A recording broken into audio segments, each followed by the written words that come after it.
Carol Costello, thank you so much for joining me while you were sleeping. A dramatic and grim end to a shooting spree at a New Jersey mall. It began with an explosion of gunfire late last night as the Westfield Garden State Plaza mall was closing.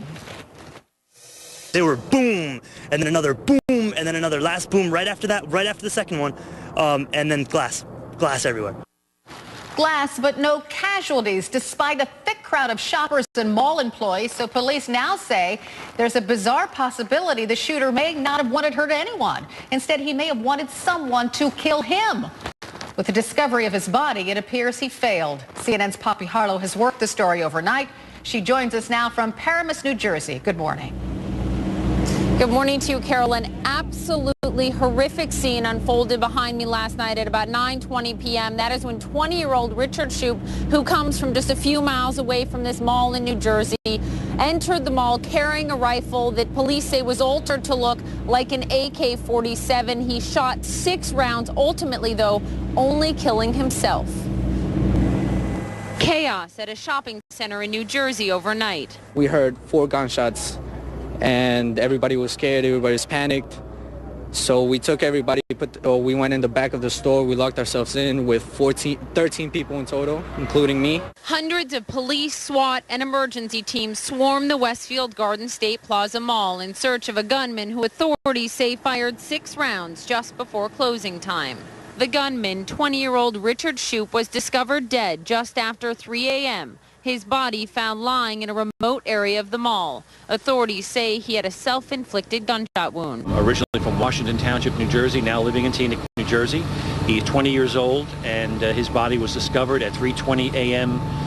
This morning, just about an hour ago, with a self-inflicted gunshot wound to the head area.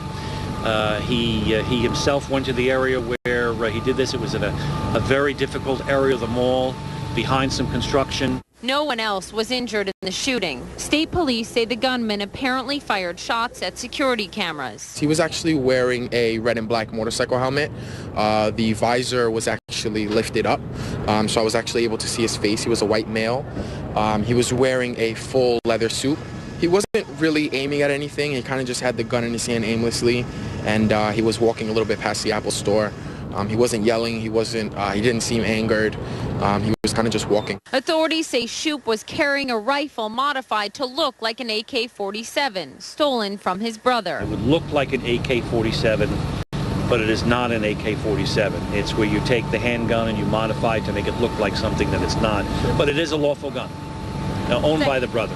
Authorities say Shoop has no history of mental illness, but says he abused drugs. We do believe that the main motive for what he did tonight was suicide, whether self-inflicted or, God forbid, suicide by cop, which no one ever wants to see. And it looked like that was his motive. At this time, based upon what we know, it did not appear that he entered the mall to actually shoot anyone. And I say that only because it appears that he did have ample opportunity to do that and chose not to. Which is just a fascinating and complex twist to all of this, that witnesses told authorities, Carol, that they could have been shot and killed by the gunman, but he chose not to do that, instead taking his own life. You'll recall in our piece, we noted that the gun, police say, was stolen from the shooter's brother. Well, we also now have just learned in the last hour that it was the shooter's brother that actually heard about this on the radio, on the news last night, just after 10 p.m. Eastern, and called authorities and said, I think that person in that mall might be my brother, and that led them to connect the dots. I can also tell you there are still teams in the mall behind me doing a second sweep that is routine, just to make sure everything is clear before anyone is allowed back inside. Poppy Harlow reporting live